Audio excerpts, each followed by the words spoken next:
People who claim to have been abducted by aliens remember many similar medical procedures. According to Beth Collings and Anna Jamerson, some of the experiments include alien-induced pregnancies. The procedure for pregnancy was insemination, a form of insemination.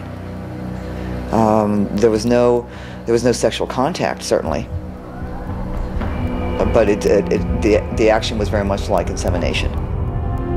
Beth says the results of the alien insemination were not long in coming. I would have an abduction. A month or more later, I would start having morning sickness. Later, Beth says she would be abducted again and something removed. Then, according to Beth, the symptoms would cease. They take it as if you were nothing more than an incubator. It's like being raped over and over and over again. No anomalous pregnancy has ever been medically documented in an abductee. Nevertheless, Anna and Beth even describe being presented with hybrid human-alien offspring. When this child is supposedly born, it's presented, and I have been told, this is your child. It looks like a cross between human and them. I don't feel like it's mine. I don't relate to it. I remember them presenting me with children they tell me are mine, and they want me to hold them, and I won't, and I've dropped them. Both skeptics and believers wonder why extraterrestrials would so aggressively manipulate the lives of Beth and Anna. Anna says she has seen visions of the destruction of the Earth by earthquakes, windstorms, and fires. She says the aliens have her in intense training to learn to fly alien spacecraft, and assumes this training will enable her to leave the planet if these terrible times come to pass. This is where I at least feel I get to pilot the ship, steer the ship. I've been told I'm being prepared to live some other place, whether that be another planet or a spaceship, or all I know is it's someplace else. Beth still prays for an end to the ongoing abductions. When I'm terribly, terribly frightened, and its typical human response is, oh God, get me out of here. If you save me from this, I'll do anything you want. Whatever the true nature of the abduction experience, it appears that Anna and Beth are among the many people in the country and all over the world who are engaged in an earnest attempt to understand a mystery that has taken over their lives. I get angry at them, but yet I want to know more about them. I want to know why they're doing this. I think there's much more to be learned from them than to be afraid of them. I mean, what is the point? What, are we going to run off and hide in a cave somewhere and hope that they don't come and take us? And even those with no direct tie to abductions can be caught in the mystery. They find themselves tempted by intimations of a new reality. Oh, you get immersed in a topic like this, and after 2 years inside this thing, I was vulnerable too. There was hardly an evening where I didn't step outside and look up at the sky and hope that the light passing overhead was not an airplane or the moon. Many abduction researchers have convinced themselves that these experiences have to be real. They have no doubts. People are physically missing from their normal environment.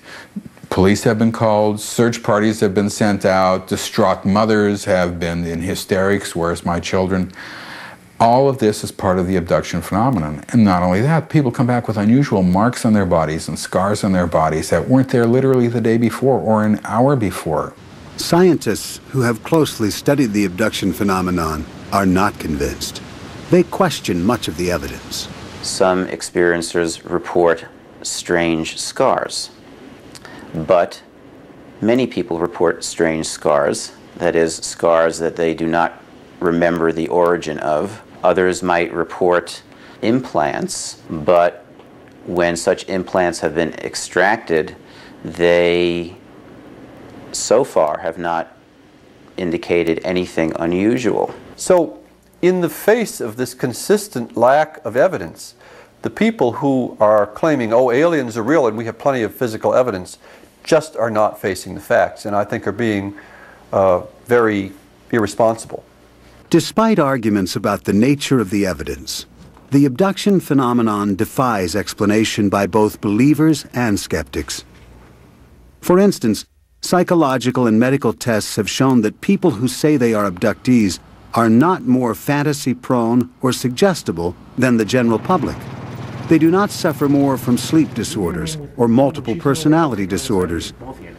So in the end, we are forced to return to where we started, with the abductees themselves. We have a phenomenon of thousands and thousands of people from around the world coming forward and saying that they have been abducted.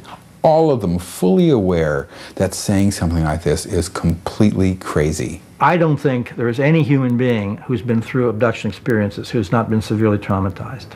My opinion about the abductees was, if I can use a medical expression, that they were crazy as loons. You